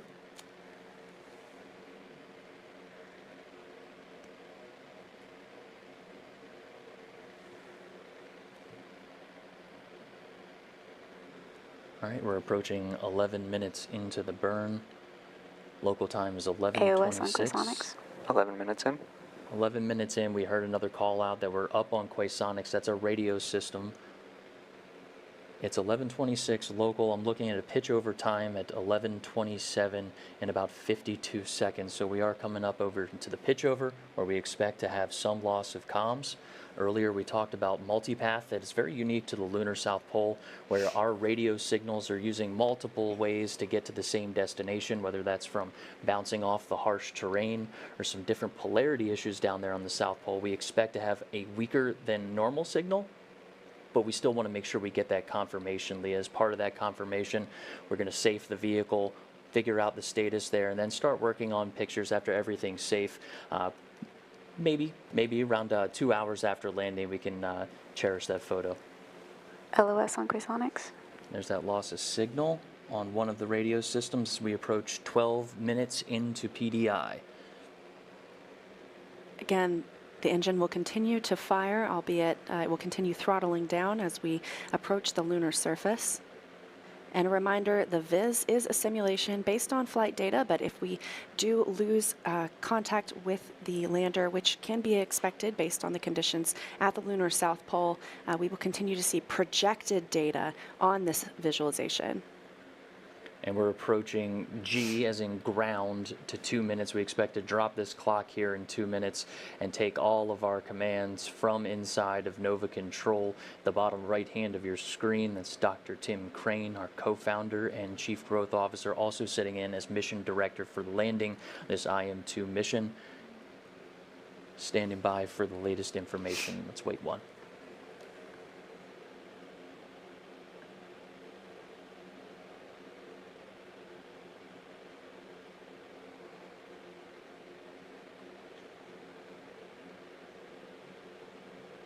Quasonics AOS. HRN, HGA, HGA2. Thales AOS. 60 seconds left in braking. 60 seconds left in braking. And approach. Landing site selected. Engine at idle. 11 meters cross range, divert. Quasonics LOS. There's that loss of signal over pitch over. Stand by, see if we regain that signal. Remember, folks, the viz that you're watching at home is an estimation of data. It's doing its best. That's a lot of data coming from really far away. All commands and all confirmations pre-divert. come from our mission director at the bottom right hand of your screen.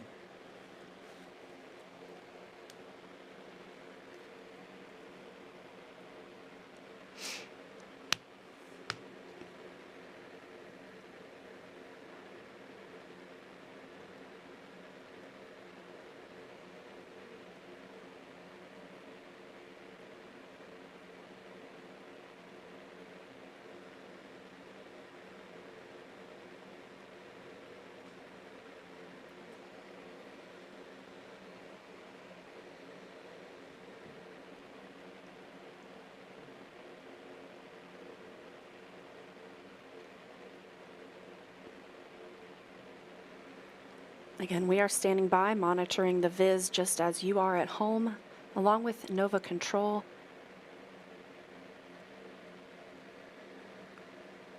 We are approaching approximately the time that we estimated Athena would touch down on the surface. We did hear a call out for a Quasonics LOS. That is our radio system, something we expect to happen at pitch over. That's prior to a vertical descent and terminal descent. That latest How data are we doing on signal? is what you're seeing on the viz.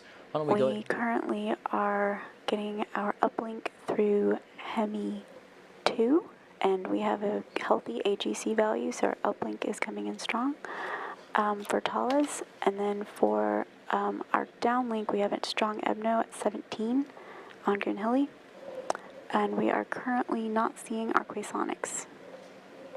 So we are in Quasonics LOS. All right, that's a See our Quasonics. signal strong on the spectrum for Talos. I'm not seeing our Quasonics on our spectrum as of yet. FM, what mode are we in? Approach, 17. That's the last we've seen.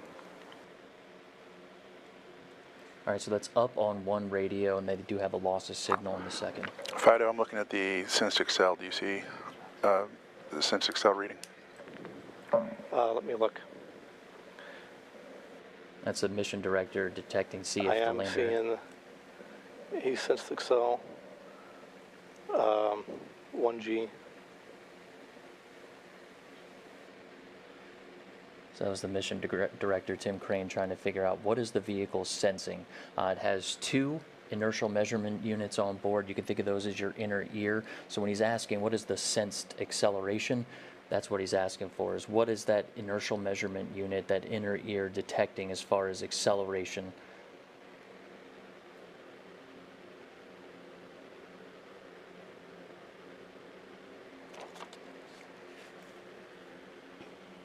Again, as we've mentioned, the viz here is just an interpretation of landing. Yeah, let's go ahead and stay on Nova Control.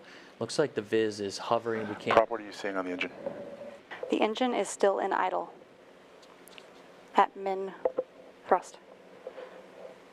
We are still seeing chamber pressure. So we're getting good data. We heard that we have one radio up, one radio loss of signal. We just heard that we I'm have... seeing guidance to solution for time to go as increasing, just indicating to me that it is the onboard nav state is not decreasing in altitude.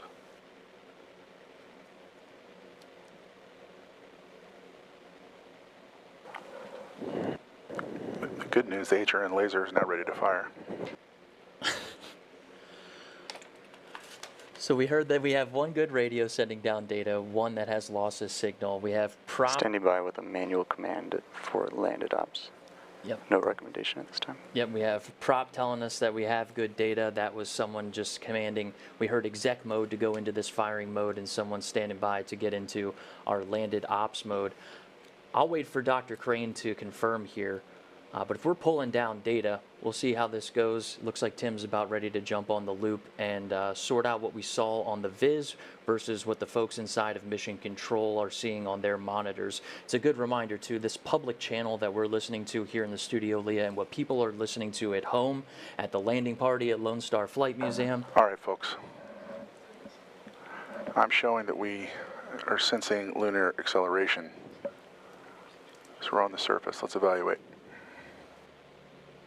All right, let's continue to evaluate. I hear we do have a picture from a portion of the descent. Is that right over there? All right, so that's a picture during braking, about 10 kilometers up from the lunar surface that we do have while we wait for a little more information. We can confirm the engine is still running and therefore needs to be upright. If we were in a different configuration, the engine would have snuffed. Okay, so we have confirmation, I believe that was from Con, that says the engine's still running. This picture you're looking at, the 10 kilometers up during that braking burn, that powered descent initiation, that long burn that brought us 4,000 miles per hour braking burn. Incredible shot. Yeah, that's what I'm saying as well. All right, there's another view there. Looks like from this panel, we're looking at the garage. So that's Lunar Outpost map rover inside of that square right there, Leah. And this looks like it's probably about the same altitude, maybe about 10 meters above the surface. And one more here for everyone. It's about the same altitude there, maybe a little bit more exposure, but these camera's still running in HRN mode. These photos came down for us just a few moments ago. Wanted to share those before we jump back into Mission Control as flight controllers are looking at this dynamic situation and learning. Yeah, go ahead and put us in landed ops. It looks like we're down. We need to evaluate that situation, and I'd like to get a picture. As they say, picture didn't happen. Hello, so Dr. Crane's onto it right there. A couple things here, Leah. FM3402 was acknowledged. AOS on Thales. What we're hearing in our ears and what folks at home are listening to are not the only channels Check your systems. that mission controllers are working on. It's an engine shutdown notice. We'll see what comes out of this. But they're all on different loops having separate conversations, so all the information that we have, that folks have at home, isn't necessarily the exact vibe inside the room. So we'll stand by and listen in to see what we have here. I did hear Dr. Crane call out that they are getting readings for lunar acceleration. We're moving to the post-landing court procedure.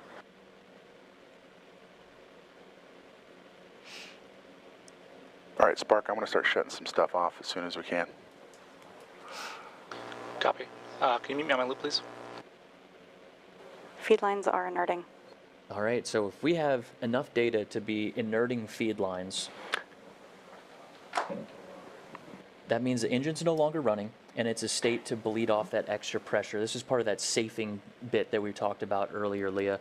Looks like our CEO, Steve Altimus, just stepped into the room. That's in the bottom right hand of the box here, talking to the mission director, Dr. Tim Crane.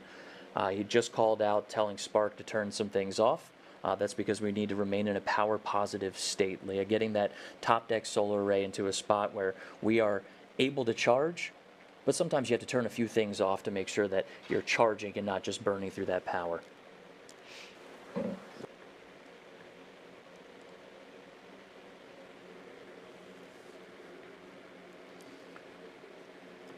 All right, by my countdown clock, it's been about 22 minutes since we started that PDI, Leah. And again, we were anticipating landing at about 11:31 a.m. Central Time, 12:31 p.m. Eastern Time. It can get tricky with communications on the lander when you're in a... Prop, do we have insight to tank pressure if we turn off the Mogies and the Iggies? We would, yeah. All right, that's code for the... If you turn off Mogies, then we cannot inert or vent the tanks. Yeah. We can bring them back up though, right? Yes. How are my pressures? They're low at this time. Okay, turn off the Mogies and the Iggies. Going. Could we turn everything off except the vent valves? Yes. That would be everything except MV103 and MV303. All right, all this activity is regarding the lander's propulsion system. They're going through deciding on how to vent it. We heard two things there, Leah. We heard MOGIs and IGIs. That's our motor engine gimbal system, right? And our IGI is our igniter. So they're working through the process of safing this engine. At the top of the show, we talked about the priorities after touchdown, and being safe was first, followed by pulling down some health status information, and then images. And then just about 3 minutes ago, we heard Dr. Crane go ahead and say, FM 3403 acknowledged. We'll prioritize images. It's just about 9 minutes after the expected landing. So let's hang tight and continue to watch this problem and challenges unfold inside of mission control. Each one going through, finding this challenge, each one getting solved here. It sounds like they're still working through venting the engine system.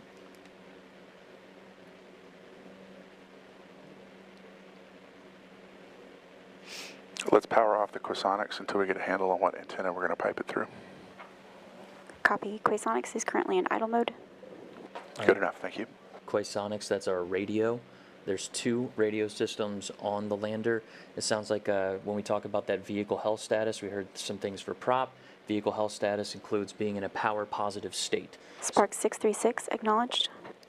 So we are communicating, commanding the lander, and getting acknowledgments back that the lander is behaving as expected. So putting those things together while we wait for confirmation from Dr. Crane. We have an engine that is shut down. We are venting the engine. Spark 637 acknowledged. We are getting acknowledged commands from the lander. Standing by for confirmation from Dr. Crane. And just a recap of some of the timelines so far today, we had power descent initiation start about 25 FM minutes ago. 3406 acknowledged. Power descent initiation is the braking burn that really committed us to coming down to our landing site today. We were targeting landing at about 11:30 a.m. Central Time, so about 10 minutes ago now. Again, still just standing by for some confirmation from the teams in Nova Control, and hopefully a picture that shows the status of Athena on the lunar surface. Landing site today is Mons Mouton. It is the furthest south target for any landing up into this point. And pretty credible images we just went through. You know, for those to come down during Spark 638 acknowledged. During that landing sequence, showing during that deceleration burn, just about 10 meters, I believe that was, over the surface for those images. Let's see who we have in there. Yep, down towards the bottom right-hand side. Spark 639 acknowledged. Of your screen, we keep hearing those acknowledgments of the vehicle receiving our commands as we stand by for the real deciding factor here. Never a dull moment, Leah. And we did hear that they were going into Spark 640 acknowledged. Commanded landed ops. So can you walk us through some of what that means? I know that includes safing the engine as well. Right, so there's different modes that we need to command, right? At the beginning of PDI, we hear the command for exec mode, all right? Spark 641 acknowledged. That's executing the burn maneuver, right? When we switch over into landed ops, it's a different setting on the lander in order for us to go through those steps, safing the vehicle first and foremost, that liquid methane, liquid oxygen engine. Yep, bring it down.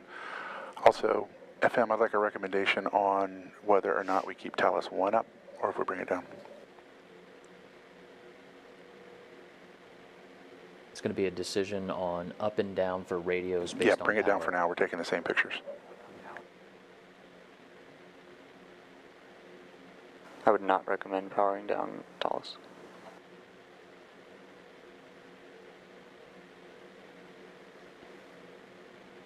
He did say pictures. He did say pictures, yes. So hoping to see the status of Athena on the lunar surface soon. We were initially expecting pictures would take a couple of hours to come down as the flight teams prioritized downloading data and safing the vehicle, but this will help us better understand the configuration of the lander. Spark 642 acknowledged. Every time we hear Michaela come on the tunes Order, there, can you zoom in on this view?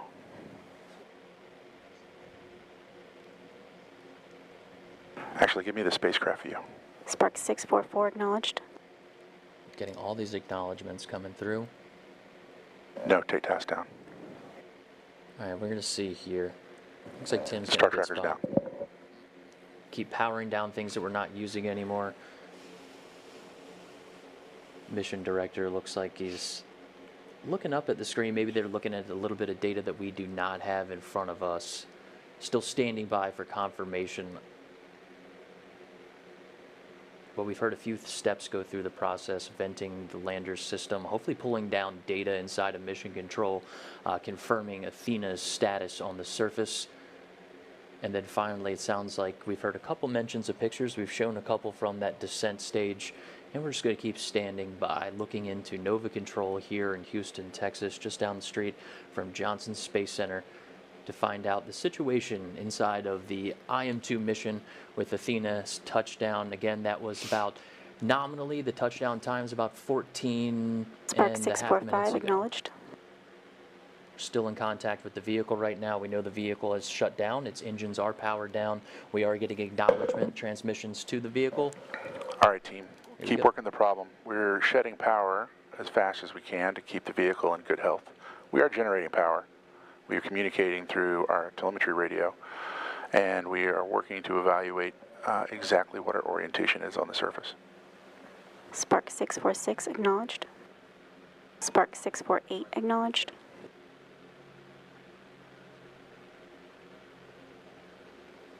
So good confirmations there, right? We know we're getting acknowledgement. We're sending things to the vehicle. We're safing the vehicle. Now it's time to start working the challenge of how is the vehicle, which way is it pointed. Earlier in the show, we talked about the different antennas on the vehicle and trying to work those, but we are charging, which is a very key element to this mission. Looks like the room's filling up with our subject matter experts. Just continue working on this challenge to see where we stand. Spark 649 acknowledged. If you see DS is back in low rate. You see folks walking on the bottom right hand of your screen underneath the camera. That's because the room's situational awareness is about a 65-inch TV sitting underneath it there. So what they're pointing at could be data, could be confirmation. A little hard to see from this view, but as you see people exiting the bottom of your screen on the bottom right, there's a television monitor there that's helping them make some decisions. And as we cross over, it's been about 30 minutes since time of ignition for PDI, and we just hit 16 minutes since our nominal landing. If you're just joining us, we know we are sending commands to the vehicle. We have shut off equipment that has not been necessary. We know that we have an engine that has been shut off. We've commanded the vehicle into surface operations. We just heard from Dr. Tim Crane that we are generating power. We're turning things off that are no longer required. We heard one of them being the star tracker. It's one of the tools that we use to figure out Athena's position in space during flight. We're in landed ops. Now we're just standing by to hear what the full situation is. About 16 and a half minutes since nominal landing time, and a little over 31 minutes since Athena commanded her final engine burn. Spark PDI. 651 acknowledged. Like you said, Josh, we are communicating. Order, go ahead and turn on the displays for all the antennas. We're Okay, communicating. so you're going to see everyone looking up at the screen here. So when they're calling back to order, that's actually Spark 652 in the acknowledged. back left of the bottom right monitor. They're changing screens inside the room, situational awareness, television up front, right in front of the mission director. He just asked to pull up the antenna configurations, trying to figure Spark out 653 acknowledged. which one's pointing back toward Earth, which might be the best one to use. Towards the top of the show and during PDI, when things got a little spicy, we talked about multipath, Leah, and that's something that we expect to happen on the South Pole. It's something we learned from during IM-1, quite frankly, with Odie. Being on the surface and radio waves taking multiple paths to get to the same destination.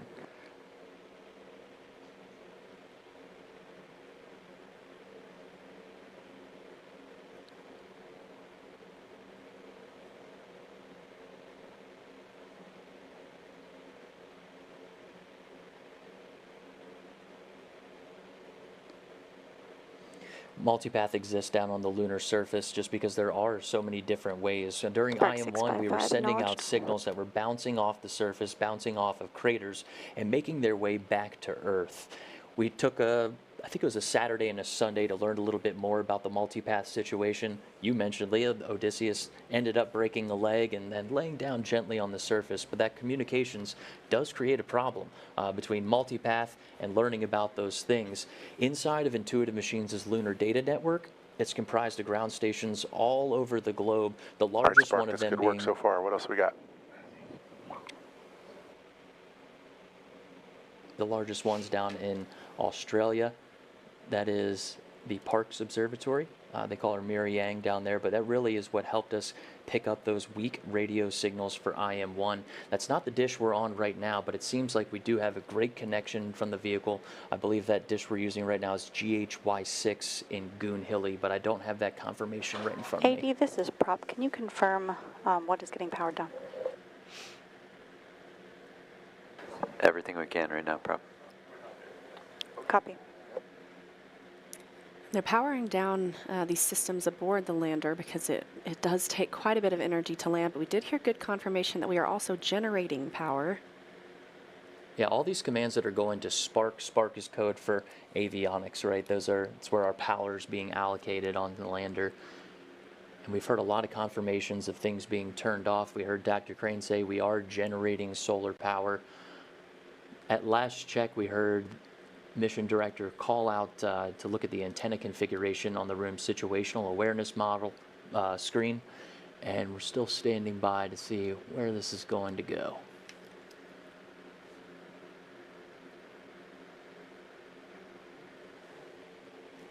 Yes, power down the chrosonics until we're ready to use it.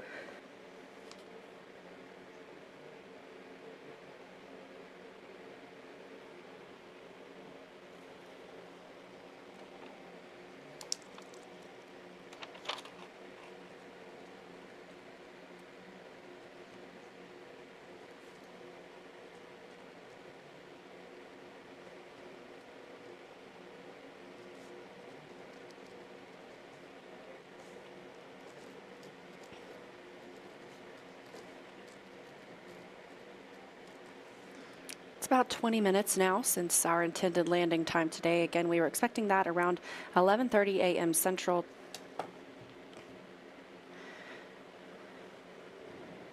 Teams in the room in Nova Control, that's here at Intuitive Machines in Houston, Texas, just down the street from Johnson Space Center, continuing to evaluate the status of the spacecraft. Continuing to communicate with the spacecraft itself. And just waiting for potentially a photo that would help us confirm its orientation. I'm just going to wait one and listen in for a couple cues coming into the studio here. Bear with us, folks.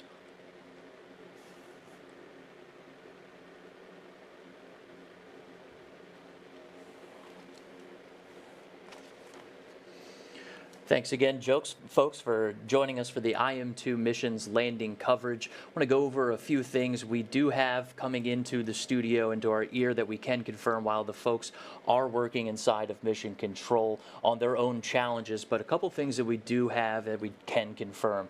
Athena is on the surface of the moon. The team is going through the process of powering down systems that are not required. We heard the mission director call out that we do have solar charging, so we continue to hear them in our ear that they're turning off different systems that are not required. We are working to figure out the orientation of the vehicle, which is important because those are our antenna systems that will determine how much signal we're going to have and when we can start bringing down things like vehicle health data and other images that can help us to confirm. But we are communicating with the vehicle. We've heard throughout our intended landing time, through now different call outs, making it to the vehicle. We have direct communications contact, and we would tend to bring out some more information as we continue to assess this dynamic situation inside of Mission Control.